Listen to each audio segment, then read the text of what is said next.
Hello everyone, welcome. My name is Phoenix and this is the Consumer's Guide to Filmmaking. Guardians of the Galaxy Volume 3, 2023, James Gunn.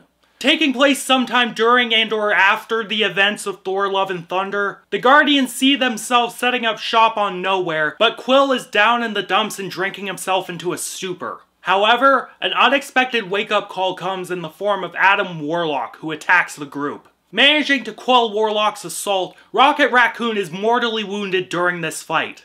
With limited time to work, the Guardians of the Galaxy must find a way to save their friend before it is too late. Up until I had seen this one, it had been a while since I actually enjoyed some MCU cape shit, but James Gunn came through with a bop of a fucking film. A very energetic and fun conclusion to the Guardian saga. Filmmaking-wise, there aren't too many highlights. It more or less looks like your typical MCU clusterfuck, but at least it has a little more imagination to it in areas. James Gunn, I feel, knows how to color in the lines in a creative way, and he snuck in some personality to this film visually. In terms of cinematography and editing, it was perfectly fine except for one really good fight scene near the end.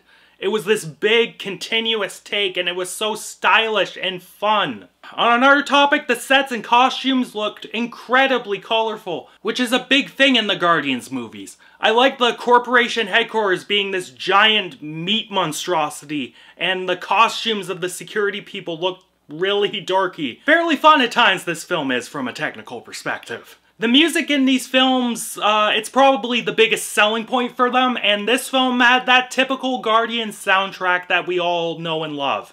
It had all the bops, and they were mostly used in fun ways, and they fit the scene. We had Rainbow, Faith No More, Heart, Radiohead, which is kinda cringe, but it was used pretty damn well. Even a really deep cut from Alice Cooper, which I did not see coming at all.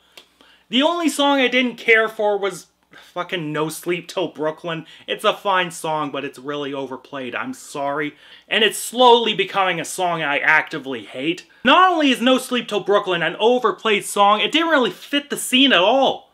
There were other songs. Hell, there are other Beastie Boys songs you could have used.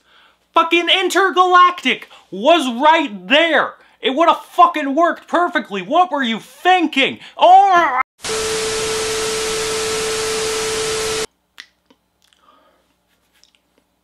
I'm fine. I'm fine. Anyways, the original score in this film was mid, and it just sort of blended into the background. Typical sort of orchestral shit you hear in the cape shit films. Whatever. That's not really the selling point of the film, it's the soundtrack, and as we discussed, that's pretty good. So moving on. The script by James Gunn, while not his strongest, had really amazing moments. Sharp dialogue as usual, lots of good laughs. The humor never clashed with the serious stuff to any horrible degree. To me, it felt like the perfect dark Guardians movie, if that makes sense. Maybe they did Adam Warlock a little dirty by having him be a dipshit, but they at least explained it away in a logical sort of manner, and it leaves room for that character to grow. I still find it really weird that they presented that character in that manner, though. I think, though, that building this film around Rocket was a good move, because this film really earns its keep around the second and third acts. Here, we really dive into how the villain, the High Evolutionary, is connected to the heinous things that led to Rocket's creation. It was a genuinely emotional story to tell, and not only did we get a wrap-up to Rocket's arc, we got tons of great wrap-ups to the rest of the crew as well. It ended on a nice, bittersweet note, and everything felt resolved, even if certain moments were a little telegraphed and corny. Our cast works wonderfully with the material.